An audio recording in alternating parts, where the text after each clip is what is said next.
I wanted to talk to you about poetry, but not poetry only that is written, even though written poetry is my subject. It's poetry all over the place, poetry that relates to physical places, to places that are important to the poetry, that sometimes make a very big difference in the way the poetry is understood. And today, my example for you is Allen Ginsberg and his grave. Allen Ginsberg had a very special relationship with his grave, and it appears in poems that he wrote.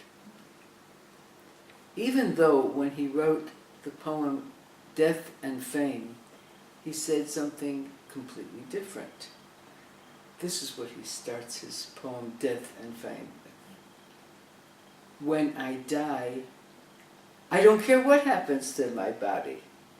Throw ashes in the air, scatter them in the East River, bury an urn in Elizabeth, New Jersey, Bnai Israel Cemetery. But I want a big funeral. St. Patrick's Cathedral, St. Mark's Church, the largest synagogue in Manhattan. And then he gives you a whole list of people he wants to be invited. As if it's the funeral that counts. Even though he mentions to you, throw ashes in the air, scatter them in the East River, bury an urn in Elizabeth, New Jersey, Bnai Israel Cemetery.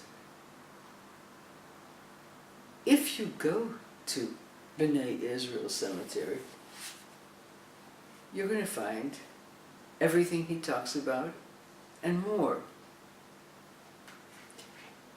First of all, you're going to find that on his grave, there's a lot of things that he says. He says things in Hebrew. There are things, poems in English. It's a very crowded grave and a very interesting atmosphere and neighborhood. One thing he's got on his grave is the last verse of Father Death Blues. You can see it. Father breath, once more farewell. Birth you gave was no thing ill. My heart is still, as time will tell. That verse is sung frequently by him and recorded frequently. But it's part of his poem about his own father and his own father's death, Louis Ginsberg. Father Death Blues. The other part, after that, Father breath, once more farewell, birth you gave, was no thing ill. My heart is still, as time will tell.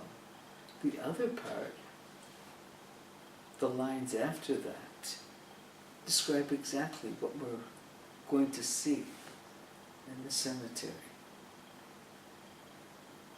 Near the scrapyard my father will be buried. Near Newark Airport my father will be. Under a Winston cigarette sign buried. On exit 14, Turnpike, New Jersey South. Through the Tollgate Service Road 1, my father buried. Past merchants refrigerating concrete on the cattailed marshes.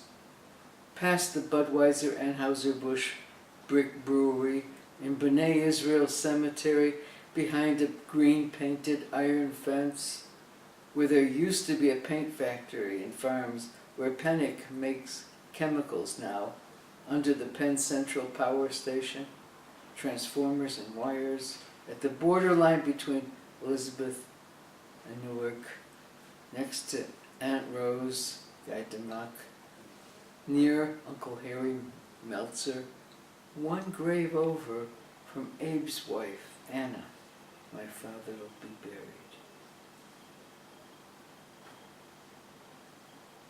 What's to be done about death? Nothing. Nothing. Stopped going to school, number 6, Paterson, New Jersey in 1937. Freeze time tonight with a headache at 1:45 a.m. Not go to Father's funeral tomorrow morning. Not go back to Naropa, teach Buddhist poetics all summer. Not to be buried in the cemetery near Newark Airport someday.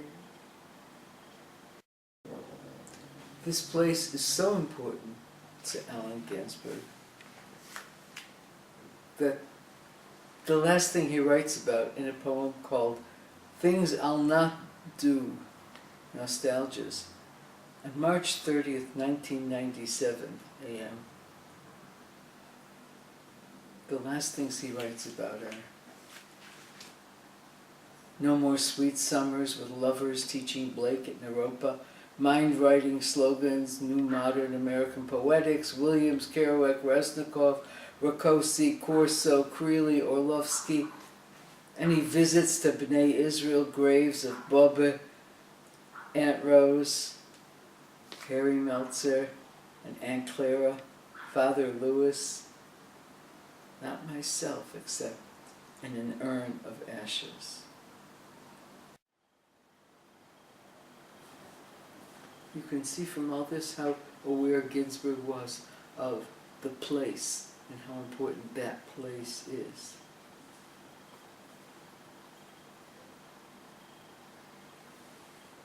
There are a number of other poets whose graves were clear to the poets when they wrote about them. We'll see a few soon.